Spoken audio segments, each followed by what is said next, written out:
Hi hello నేను మీ ముకుమ్ POLYCET physics సిరీస్లో భాగంగా ఇది 12th పార్ట్. రిమైనింగ్ పార్ట్స్ అన్ని ప్లేలిస్ట్లో ఉంటాయి, చూడండి. ఇది అవసరమైన వరకైతే షేర్ చేయండి.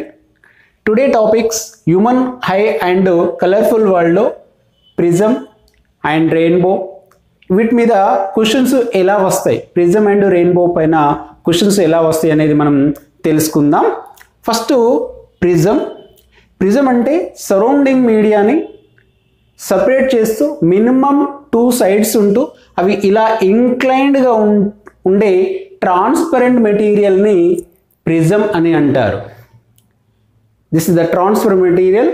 ఈ సరౌండింగ్ ఎయిర్ని సపరేట్ చేస్తూ మినిమం 2 సైడ్స్ ఉంటుంటాయి. ఈ 2 సైడ్స్ మినిమం 2 సైడ్స్ ఉంటే ఇలా ఇంక్లైన్డ్గా ఉండే ఇలాంటి ట్రాన్స్ఫర్ మెటీరియల్ని ప్రిజమ్ అని అంటాము. ఈ 2 సైడ్స్ మధ్యలో ఉండే ఈ యాంగిల్ని ఏమంటారంటే యాంగిల్ ఆఫ్ ప్రిజమ్ అని అంటారు.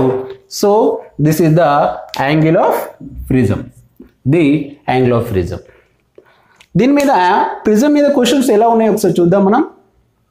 How many times does the light ray refracts when it passes through a prism. Prism నుండి ఒక లైట్ రే పాస్ అయినప్పుడు అది ఎన్నిసార్లు రిఫ్రాక్ట్ అవుతుంది అని అడగడం జరిగింది. ఇక్కడ చూడండి, ఈ రెడ్ లైన్స్ నార్మల్ ఆ పాయింట్ దగ్గర. సో ఒక రే ఇన్సిడెంట్ అయింది ఈ సర్ఫేస్ మీద, పీక్యూ సర్ఫేస్ మీద ఇన్సిడెంట్ అయింది. ఇన్సిడెంట్ అయినాక ఈ నార్మల్కు ఏమవుతుంది, ఇది ఎయిర్, ఇది గ్లాస్, ఇది రేరర్ మీడియా, ఇది డెన్సర్ మీడియా. రేరర్ మీడియా నుంచి డెన్సర్ మీడియాకి వెళ్ళేటప్పుడు రిఫ్రాక్టెడ్ రే ఏమవుతుంది, నార్మల్కు దగ్గరకు వస్తుంది, టు నార్మల్. తర్వాత గ్లాస్ నుంచి మళ్ళీ ఎక్కడికి వెళ్తుంది, ఎయిర్కి వెళ్తుంది. సో అంటే డెన్సర్ నుంచి రేరర్కి వెళ్తుంది. కాబట్టి ఇక్కడ ఈ రిఫ్రాక్టెడ్ రే ఏమవుతుంది, అవే ఫ్రమ్ టు నార్మల్. అంటే ఎయిర్ నుంచి గ్లాస్కి వెళ్ళేటప్పుడు 1 టైం రిఫ్రాక్షన్ అయింది, తర్వాత గ్లాస్ నుంచి ఎయిర్కి వెళ్ళేటప్పుడు 2nd టైం రిఫ్రాక్షన్ అయింది. కాబట్టి ఎన్నిసార్లు రిఫ్రాక్ట్ అయింది, 2 టైమ్స్. కాబట్టి ఆన్సర్ 2. ఓకే, మనం ఇంకా ప్రిజమ్ గురించి చూసినట్లయితే this is the incident ray, this is the normal. The angle between normal and incident ray angle of incident. అదేవిధంగా this is the refracted ray, this is the emergence ray, అంటే బయటకు వెళ్ళిపోతుంది కదా emergence ray. This is the normal. The angle between normal and emergence ray is called angle of emergency. ఈ I2ని angle of emergency అంటాం, I1ని angle of incident అంటాం. ఇక్కడ ఇంకొక యాంగిల్ని చూడండి, ఈ దేనికి ఇన్సిడెంట్ రేకును ఎమర్జెన్సీ రేకు మధ్యలో ఇక్కడ యాంగిల్ చూడండి. ఈ యాంగిల్ని ఏమంటారంటే angle of deviation. The angle between incident ray and emergency ray is called angle of deviation. ఓకేనా? సో మనము ఇక్కడ ఇంకో క్వశ్చన్ చూడండి. With an increase an angle of incidence of light ray అని prism the angle of deviation. ఇక్కడ angle of incident అనేది increase చేసినప్పుడు, అంటే నార్మల్ తోటి 30 degrees 40 degrees 50 degrees 60 degrees చేసినప్పుడు ఈ యాంగిల్ ఆఫ్ డేవియేషన్ అనేది ఎలా మారుతుంది అంటే కాన్స్టెంట్గా ఉంటుందా, ఇంక్రీజ్ అవుతుందా, డిక్రీజ్ అవుతుందా, ఇంక్రీజ్ అయ్యి డిక్రీజ్ అవుతుందా, డిక్రీజ్ అయ్యి ఇంక్రీజ్ అవుతుందా. సో దానికి మనం గ్రాఫ్ గీసినట్లయితే ఇక్కడ చూడండి, ఇది యాంగిల్ ఆఫ్ ఇన్సిడెంట్కు యాంగిల్ ఆఫ్ డేవియేషన్ గ్రాఫ్ గీసినప్పుడు యాంగిల్ ఆఫ్ ఇన్సిడెంట్ ఇంక్రీజ్ అవుతున్న కొద్దీ యాంగిల్ ఆఫ్ డేవియేషన్ ఏమవుతుంది, డిక్రీజ్ అయింది. యాంగిల్ ఆఫ్ ఇన్సిడెంట్ ఇంక్రీజ్ అయినప్పుడు యాంగిల్ ఆఫ్ డేవియేషన్ డిక్రీజ్ అవుతూ మళ్ళీ ఏమైంది, ఇంక్రీజ్ అయింది. అంటే ఫస్ట్ డిక్రీజ్ అయ్యి తర్వాత ఇంక్రీజ్ అవుతుంది. కాబట్టి answer first decrease and then increase.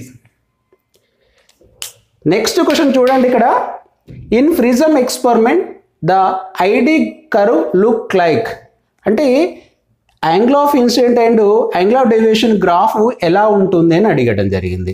So మన గ్రాఫ్ చూసినట్టే I D graph is a curve that is like parabola. ఇది పారాబోలా లాగా ఉంది.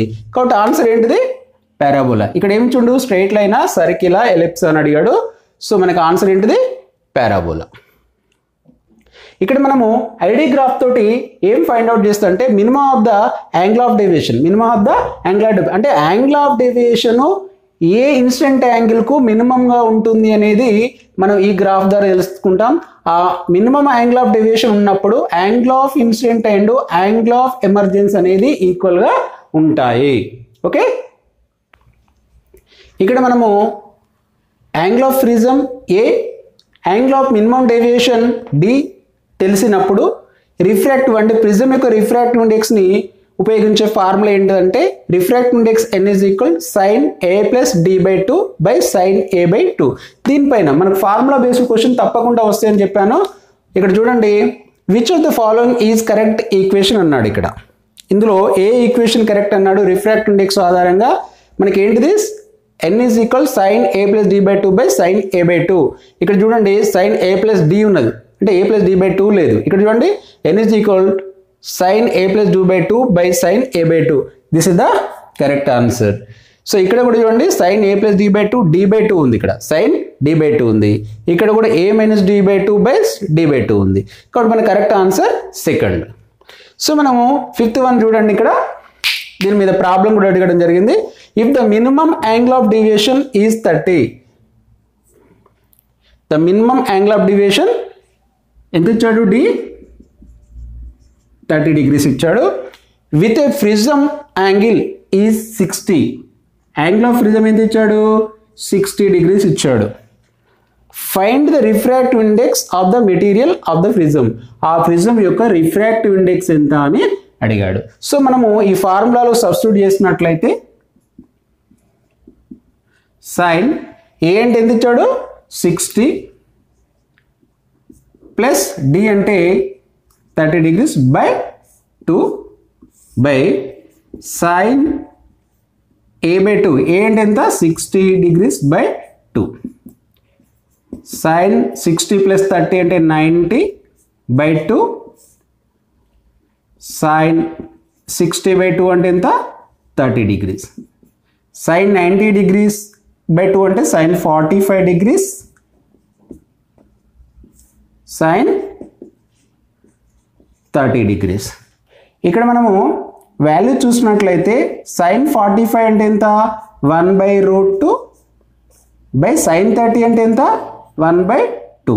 దీన్ని మనం క్యాల్కులేషన్ చేస్తే 1 by root 2 ఇంటూ 2 by 1 వస్తుంది.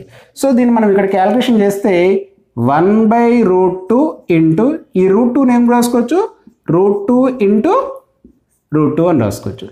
ఒక రూట్కి ఒక రూట్ కట్, ఇక్కడ ఏముంది 1 ఇంటూ root 2, ఆన్సర్ root 2.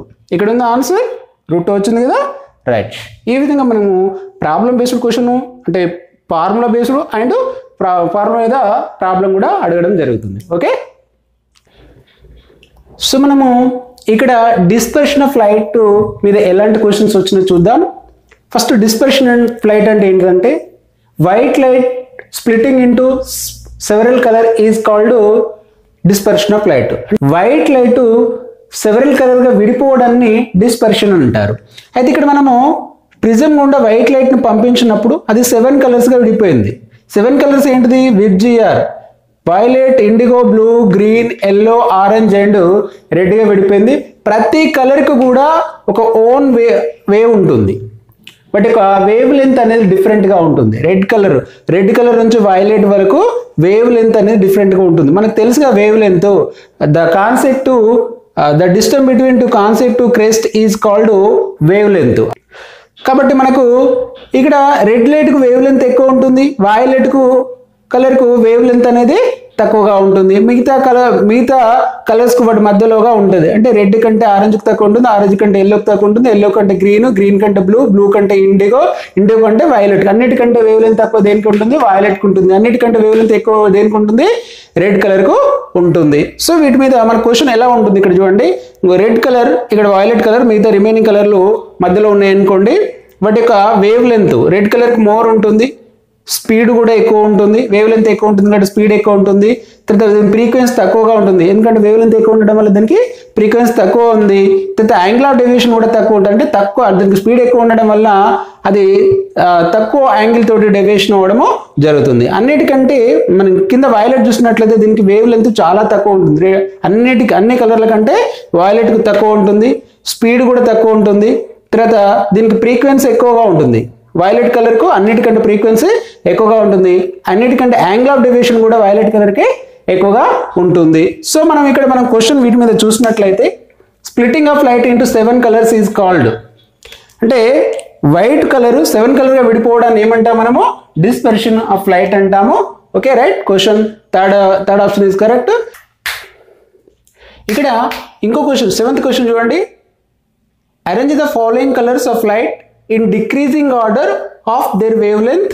ఇక్కడ కలర్లు ఏమి ఇచ్చాడంటే బ్లూ, రెడ్, వైలెట్, ఈ 3 కలర్ల యొక్క వేవ్ లెంత్ డిక్రీజింగ్ ఆర్డర్లో రాయండి అని అన్నాడు. ఫస్ట్ అంటే హైయెస్ట్ నుంచి లోయెస్ట్ రాయమన్నాడు. ఫస్ట్ ఇందులో బ్లూ, రెడ్, వైలెట్ మనం ఇంతకుముందే చెప్పుకున్నాం కదా, దీని యొక్క వేవ్ లెంత్ ఎక్కువ ఉంటుంది, కిందికి వచ్చిన కొద్ది వేవ్ లెంత్ తగ్గుతూ ఉంటుంది కదా. ఫస్ట్ ఏంటిది? రెడ్, తర్వాత ఫస్ట్ రెడ్, తర్వాత సెకండ్ ఏంటిది? బ్లూ, తర్వాతది 3. కాబట్టి ఫస్ట్ ఏం రాలి? Red greater than blue, blue greater than violet. So first ఆప్షనే correct. Next, which among the following colours have the maximum angle of deviation. ఇందులో ఇచ్చిన ఈ 7 కలర్లలో ఏది మ్యాక్సిమం యాంగిల్ ఆఫ్ డేవియేషన్? అన్నిటికంటే ఎక్కువ ఏది యాంగిల్ ఆఫ్ డేవియేషన్ ఎక్కువ ఉంటుంది? వైలెట్ కలర్కు. కాబట్టి ఆన్సర్ ఏంటిది? Violet colour. Next 9th one, which one among the following colours have the minimum angle of deviation. ఇందులో మ్యాక్సిమం వైలెట్ అయితే మినిమం ఏంటిది? రెడ్. కాబట్టి ఆన్సర్ ఏంటిది? రెడ్. సో నెక్స్ట్ క్వశ్చన్ చూడండి. Read the following 2 statements and pick the correct answer. ఖచ్చితంగా 2 statements ఇచ్చి ఒక correct answer పెట్టే క్వశ్చన్ అయితే దాదాపుగా మనకు పేపర్లో మినిమం 2 క్వశ్చన్స్ అయితే ఉంటాయి. అంటే ఫిజిక్స్ టోటల్గా మనం చూసినట్టయితే 2 క్వశ్చన్స్ అయితే ఉంటాయి ఖచ్చితంగా అని చెప్పలేము, ఇవ్వచ్చు ఇవ్వకపోవచ్చు, కానీ ఇస్తాడు. ఇక్కడ చూడండి, రెడ్ కలర్ లైట్ హ్యాస్ లో refractive index. Red colour light has లో రిఫ్రాక్టివ్ ఇండెక్స్ అన్నాడు. ఇక్కడ లో రిఫ్రాక్టివ్ ఇండెక్స్ ఈ 7 కలర్లతో పోల్చినప్పుడు రెడ్ కలర్ యొక్క లైట్ స్పీడ్గా ఉంటుంది. అది స్పీడ్గా ఉన్నది అంటే ఆ మీడియం యొక్క రిఫ్రాక్టివ్ ఇండెక్స్ దానికి తక్కువగా ఉన్నట్టు. వైలెట్ యొక్క స్పీడ్ తక్కువ ఉంది అంటే దాని యొక్క రిఫ్రాక్టివ్ ఇండెక్స్ ఎక్కువగా ఉన్నట్టు. కాబట్టి రెడ్ కలర్ యొక్క రిఫ్రాక్టివ్ ఇండెక్స్ తక్కువ ఉన్నది అనేది కరెక్ట్. ఈ స్టేట్మెంట్ కరెక్టే. తర్వాత red colour light undergoes low deviation, అంటే ఇది తక్కువ డేవియేషన్ అవుతుంది. This statement also correct. కాబట్టి ఆన్సర్ ఏంటిది? Both A and B are true. First option correct. Both A and B are true కాబట్టి ఫస్ట్ ఆప్షన్ కరెక్ట్. ఓకే, ఇక్కడ 11th question చూడండి. Read the following 2 statements and pick the correct answer. First statement వచ్చేసి red colour has the shortest wave length. Red colour has the shortest wave length కాదండి. Red colour యొక్క wave length ఎక్కువగా ఉంటుందని మనం చెప్పుకున్నాం. Red colour యొక్క wave length ఎక్కువగా ఉంటుంది కాబట్టి ఈ స్టేట్మెంట్ అనేది రాంగ్. తర్వాత formation of rainbow is an example for dispersion. Dispersion అనేది రెయిన్బోకు ఒక ఎగ్జాంపుల్ అని అడిగిండు. రెయిన్బో అంటేనే 7 కలర్స్ కదా, కాబట్టి డిస్పర్షన్ అంటే ఏంటిది? వైట్ లైట్ 7 కలర్స్గా విడిపోవడం. సో మనం రెయిన్బో అంటే నెక్స్ట్ లెసన్ నేర్చుకుంటాం. కాబట్టి ఈ రెయిన్బోకి డిస్పర్షన్కు రెయిన్బో అనేది మంచి ఎగ్జాంపుల్. కాబట్టి దిస్ స్టేట్మెంట్ అనేది కరెక్ట్. అంటే ఓన్లీ బి ఈజ్ కరెక్ట్. కాబట్టి only B is true answer. Okay.